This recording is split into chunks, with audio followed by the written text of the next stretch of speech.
This is NTD Evening News. Live from our global headquarters in New York City, here's Tiffany Meyer.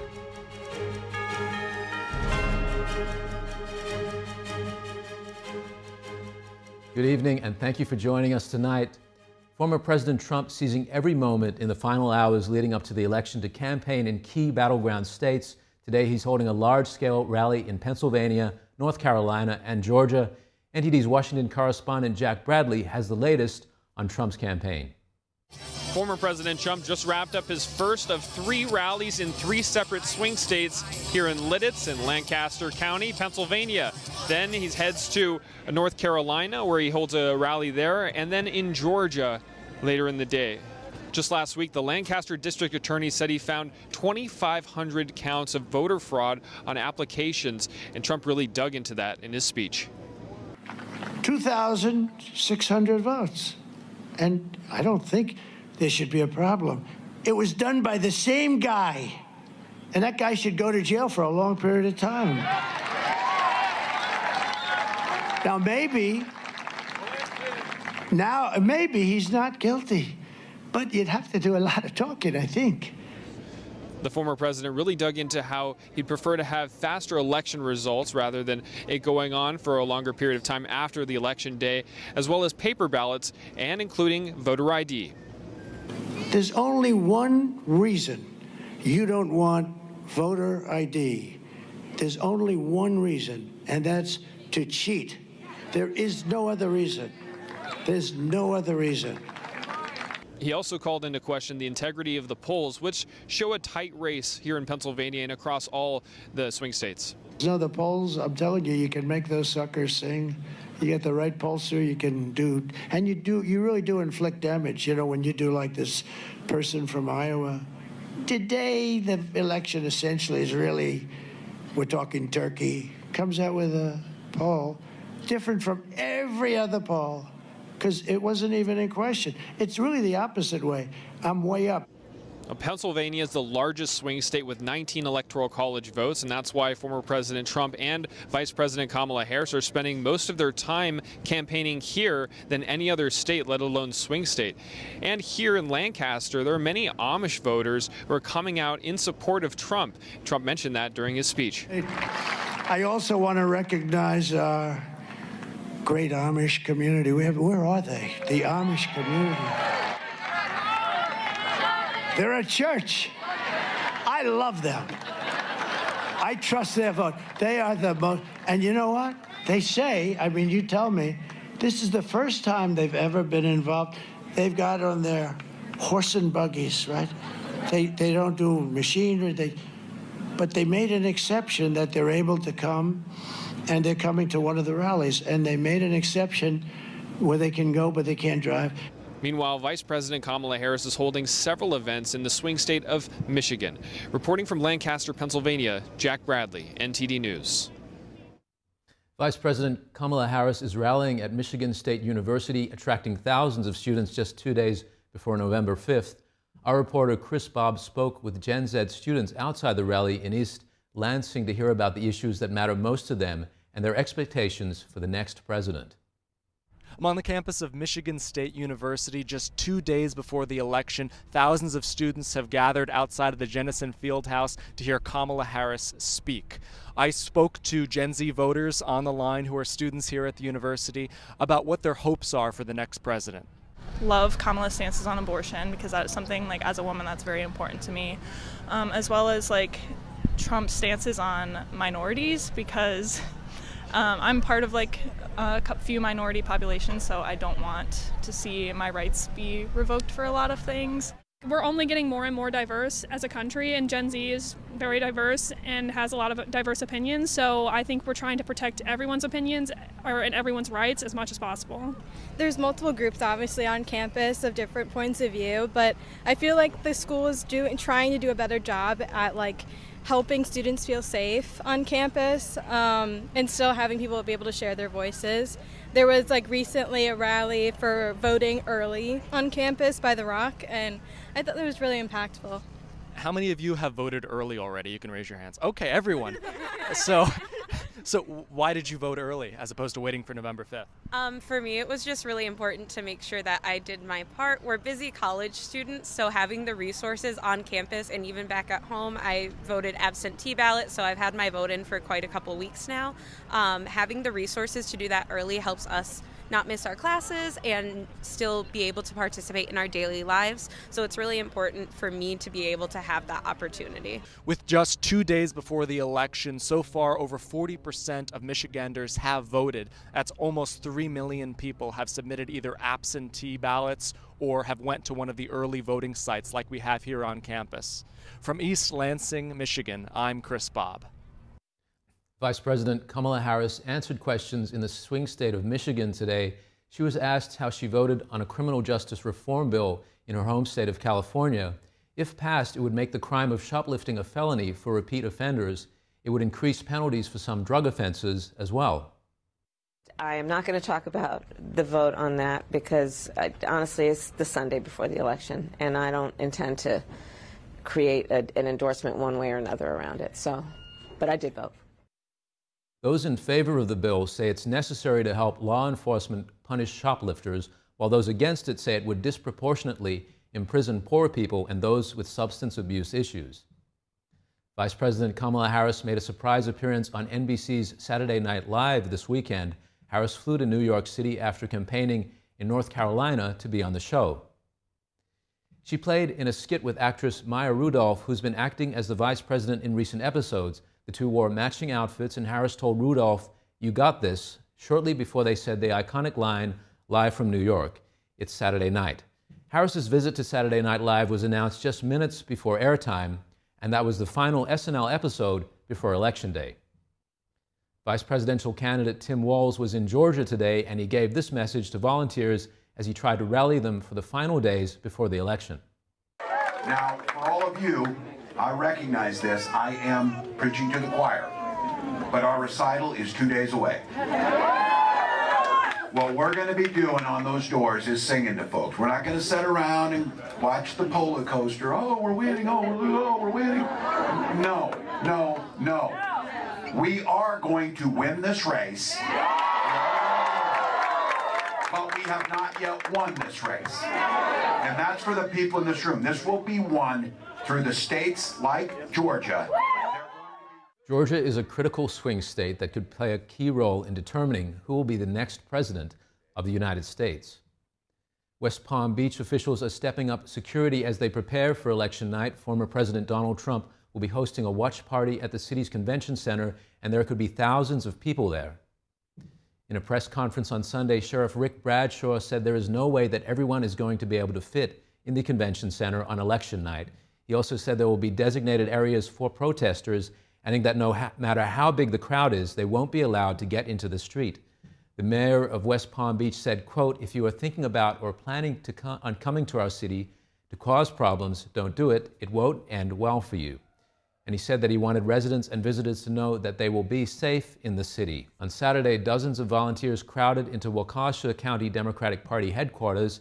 Waukesha City Council's president is seeing more Democrats in the traditionally Republican stronghold. The room was buzzing with excitement. Actress Jennifer Garner was there to kick off the day's canvassing event. I've had the pleasure of getting to meet people this election cycle in 5 swing states. Wisconsin is my last stop. Local City Council President Alicia Halvensleben is pushing forward the effort to get more votes for Democrats in the upcoming election.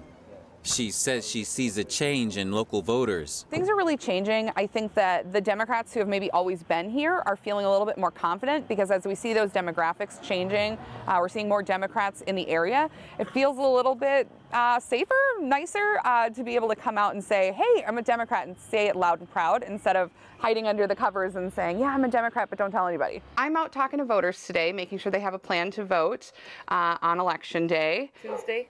Yes, right down there at the church, so you know. Are you planning on voting for Democrats up and down the ticket? Probably. All right, awesome. Is it okay if I just run through the rest of the candidates with you real quick, and then I can give you some information? Sure. I'll just be real quick, I promise. The suburban county west of Milwaukee has historically been considered a GOP stronghold. But in recent years, the Democratic Party has made inroads. The city of Waukesha is actually historically a more conservative area. The county as a whole has been considered a more conservative area, pretty much a GOP stronghold, really. But that has been changing in recent years to the point where the city of Waukesha is voting blue or almost blue, especially in the nonpartisan races, where we have the more progressive candidate. The city is just barely going blue. Halvin Sleben remembers a time when people didn't go around telling their neighbors they were Democrats. But a lot has changed since she first moved to Waukesha from Milwaukee 12 years ago. It used to be that people said, I'm the only Democrat on my street. Now they don't say that anymore. I used to be so used to people saying that, and I would say, no, no, no, there's at least 3 more. But now it's people know, and people are excited. They come outside and they stand on their porch and they want to say, I'm voting for all the Democrats, I've already voted, or I'm voting on election day because I like to get my sticker, whatever they're saying. They seem to have so much more enthusiasm. Halvin Sleben said that Democrats winning the entire county is unlikely. She shared her experience of canvassing and encountering Republicans. So obviously you still have some people who are really strong GOP, really strong Trump supporters. That's okay. Actually, most people are pretty nice. They don't want to get in your face. People don't want to be confrontational. She explained how the rise in local Democratic voters in the area is visible and said people want to help get more. I was out here for the 2012 election, and we did some canvassing. It was a very different atmosphere. There were a couple of people. We were all just kind of sitting in a circle, chatting for a little bit, and then we took out our turfs. Now our office is filled, especially for GOTEV and GOTV weekend, which means get out the early vote or get out the vote. Our office is packed. We barely fit in there anymore. She said even though she is seeing more local Democratic activity, the wider area still has many more Republicans. Both campaigns are putting in their final efforts in the swing states. Here to discuss the matter with us is Jeff Courer, the political analyst and host of the Ringside Politics radio and TV show. Welcome, Jeff. At this point, looking at the candidates in the swing states, what would you say their main goals are at this point? You know, I think it is right now just a push to get all the people that they've identified as their supporters, that they've ID'd, to the polls. It's just get out the vote at this point. I don't think there's much persuasion left. I don't think we have too many undecided voters left. It's just which side can get out their base the most will probably win this election. And all indications are it is very, very, very close. We've seen from candidate Harris a particular focus on men, Trump focusing on women, both candidates focusing on Black and Latino voters. How do you think they're going in this regard? Well, Harris is not doing as well with Black and Latino voters as Clinton did, as Obama did, as Biden did. So this is a growth area for Donald Trump. So that's why this election is closer than it was in 2020. Trump is polling ahead of where he was 4 years ago. And a big reason is he's doing better with minority voters. He's connecting with especially African-American men and Hispanics, I think because of the border and also because of the bad economy. So I think that is helping him gain in those areas where in the past it was a real problem for Republicans. Trump might get more African-American vote than any GOP candidate since Richard Nixon. So it might be a real positive for the Trump campaign. We'll have to see if it materializes, but that's what it's looking like right now. And with Harris in Michigan, why is Michigan such an important state for Harris? She's got to win. She's got to win these blue wall states because, you know, there's 7 what they call battleground swing states, very, very competitive states. And you know, polls show President Trump doing well in Arizona. I know North Carolina, he won last time, so probably has the edge there. Harris is hoping to continue what Biden did in Georgia 4 years ago and win Georgia. That's going to be difficult. Nevada's been trending well for the GOP in early voting. So she's got to hold the blue wall, which is Wisconsin, Michigan, and Pennsylvania.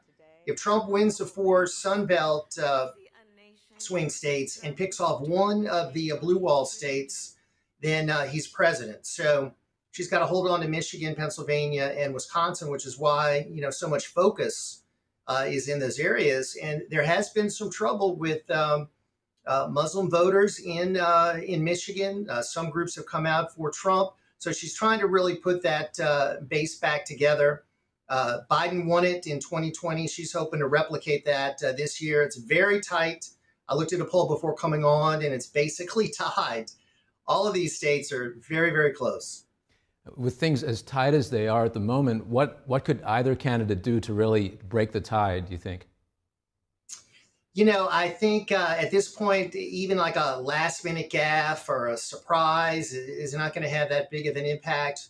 Harris went on Saturday Night Live last night. That was a way maybe to reach some voters that aren't typical voters, maybe some of the younger voters watching SNL, to connect with them, maybe helping her. So she took some time off the campaign trail to make an appearance on that show. And then what Trump has been trying to do, I think, is to maybe pick off one of the traditional blue states to give himself a little bit of a cushion.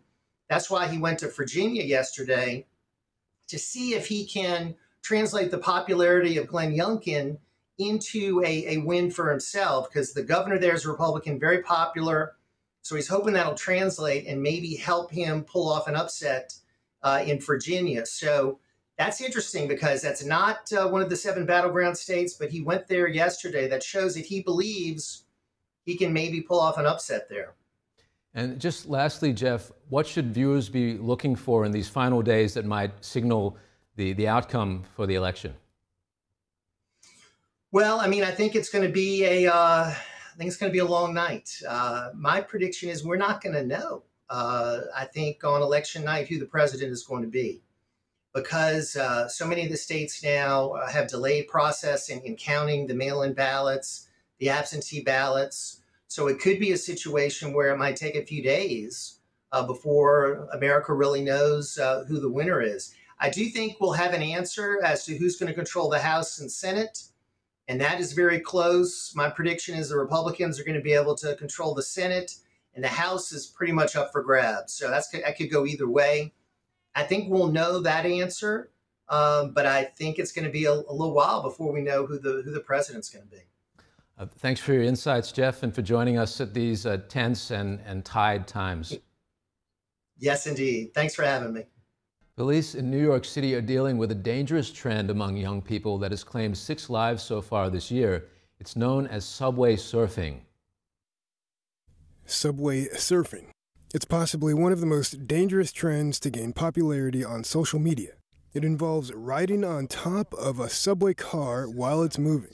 Police in New York City say 6 people have died so far this year trying the stunt.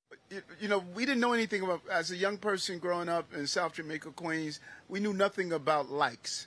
We knew nothing about someone clicking on our photos or pictures. We walked around with a Polaroid, and we were lucky if 13 people saw it. In September, the Metropolitan Transportation Authority and New York City Mayor Eric Adams said they were tackling the problem.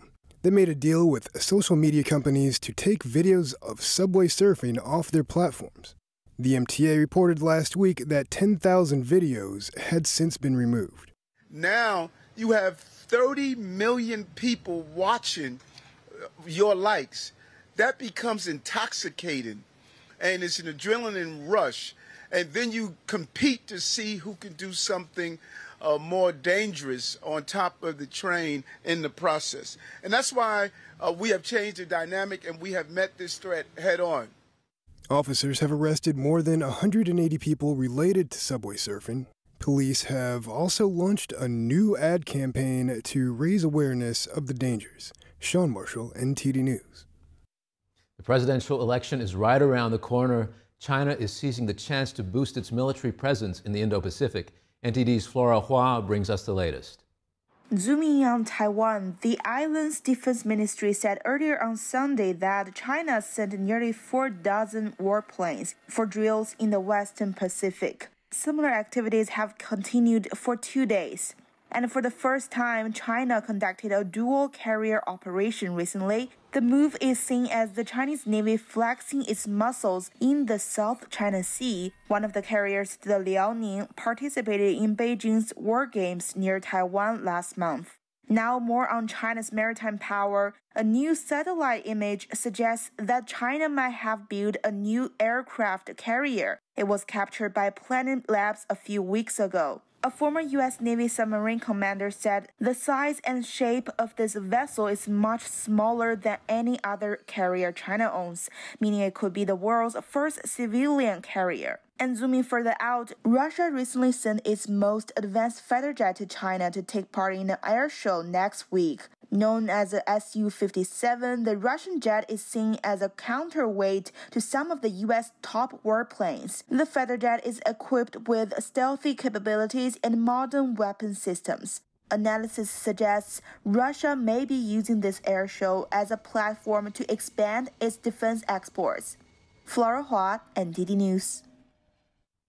Over 200 people are now reported dead in southern Spain. That's after what's being described as the country's deadliest flooding in modern history. The Spanish royal family traveled to affected areas today, where some protesters directed their anger toward the monarchs. Some demonstrators threw mud at Spain's King Felipe VI as he arrived in one city badly hit by the flooding. The Spanish broadcaster reported the country's prime minister was evacuated from the scene. Police had to step in to keep the crowd back. Some protesters wielded shovels and poles. Meteorologists say a year's worth of rain fell in just 8 hours in parts of Valencia. This caused pileups on highways and submerged farmland. Many are still without drinking water and basic services. Thank you for tuning in. I'm Brendan Fallon. Have a great night.